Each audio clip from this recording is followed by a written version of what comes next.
अब ये बहुत ही इंपॉर्टेंट क्वेश्चन है और सेम टू सेम पैटर्न का हमने एक उदाहरण भी किया है। उदाहरण नंबर 1 जिसका सेकंड पार्ट सेम यही था, बस वैल्यूज का फर्क था।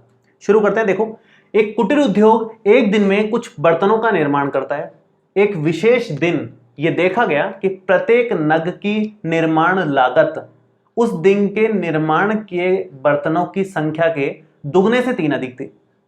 मतलब निर्माण लागत मतलब कि एक नग का कितना रुपए बनाने में लगेगा, वो कितना लगेगा, उस दिन कितने बर्तनों के निर्माण हुआ उसके भी दुगने से 3 ज्यादा थी एक के निर्माण लागत।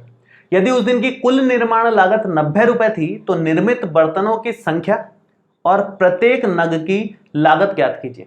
ठीक है, देखो निर्मित बर्तनों की संख्या तो हमें मानना ही पड़ेगा x। क्यों मानना पड़ेगा?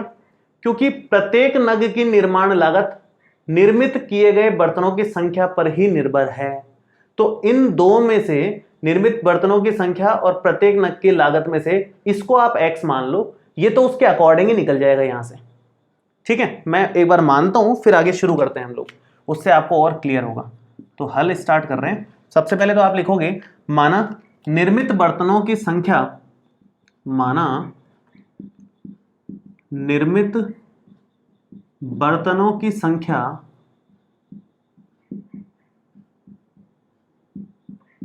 x है।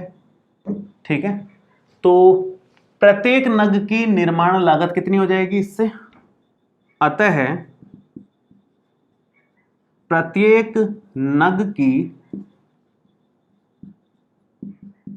निर्माण लागत आएगी हमारी, देखो निर्माण किए गए बर्तनों की दुगने से, निर्माण किए गए बर्तनों के दुगने से 3 अधिक, इससे भी 3 ज्यादा कर लो, इतने रुपए। वापस से पढ़ेंगे। प्रत्येक नग की निर्माण लागत रुपयों में कितनी है? प्रत्येक नग की निर्माण लागत है उस दिन के निर्माण किए बर्तनों की संख्या जो कि x है, उसके भी दुगने से 3 ज्यादा।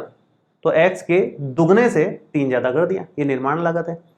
मतलब एक बर्तन के बनाने में इतने रुपए लग रहा है और टोटल बर्तन इतने बन रहे हैं, तो टोटल कॉस्ट कितनी आ गई फाइनल सभी की मिला करके? एक बर्तन के इतने रुपए लग रहे हैं तो x बर्तनों के कितने लगेंगे? इतने गुणा x। मान लो एक बर्तन के इतने रुपए लग रहे हैं, 10 बर्तनों के कितने लगेंगे? 10 से गुणा कर देंगे इसको। तो वैसे ही एक बर्तन के इतने लग रहे हैं तो x बर्तनों के कितने लगेंगे? x से गुणा कर दो इसको। तो फाइनल कुल लागत यहां पर लिखा हुआ है निर्माण लागत 90 रुपए थी, तो कुल निर्माण लागत हमें क्वेश्चन में दिया हुआ है 90 रुपए। ठीक है, तो कुल निर्माण लागत कैसे आएगी? निर्मित किए गए बर्तनों की संख्या को एक बर्तन के मूल्य से गुणा कर लो तो कुल मूल्य मिल जाएगा। कितना मिल रहा है हमारे को? 90 रुपए। जरा इसको गुणा कर लें तो 2x की घात 2 प्लस में 3x बराबर 90, तो ये बन जाएगा 2x स्क्वायर प्लस में 3x और माइनस में 90 इक्वल में 0। ये हमारे पास इक्वेशन आ गई एक। तो अब इस इक्वेशन को सॉल्व कर लेना है। सॉल्व करने के लिए जो मेन दिमाग लगाना है आपको वो ये लगाना है कि जोड़ने या घटाने पर हमें क्या चाहिए? यहां पर प्लस का 3, और गुणा करने पर हमें क्या चाहिए? 2 गुणा माइनस का 90, 2 गुणा माइनस का 90 मतलब माइनस का 180, ये चाहिए। ठीक है, अब शुरू करते हैं। माइनस का 180 एक बड़ी संख्या आ गई, तो हमें एकदम से दिमाग में अगर ना आए तो हम वापस से इसके भी गुणनखंड कर सकते हैं जैसे बाकियों के किए थे। तो मैं गुणनखंड कर ही देता हूं इसके। 180 के गुणनखंड कर रहा हूं, ध्यान से देखेंगे। सबसे पहले तो 2 का भाग दे लो आप, 90 बार जाएगा, फिर से 2 का दे लो 45 जाएगा, फिर 3 का दे लो 15 आ जाएगा, फिर से 3 का दे लो 5 आ जाएगा, और 5 का देने पर 1 आ जाएगा। 2 गुणा 2 गुणा 3 गुणा 3 गुणा 5। जरा चेक करें कि भाई जोड़ने या घटाने पर 3 कब बन सकता है? कौन सा कॉम्बिनेशन पॉसिबल है?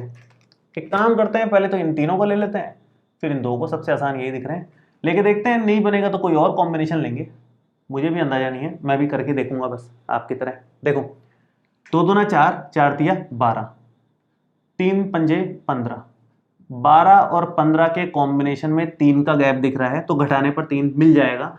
तो हमें पहली बार में आंसर मिल गया 12 और 15। कर लो जरा इसके गुणनखंड। कितने बनेंगे देखो, 2x की घात 2, ये 12x, ये 15x। अभी प्लस माइनस साइन लगाऊंगा मैं, लास्ट में माइनस का 90 बराबर 0, माइनस का 90 बराबर 0।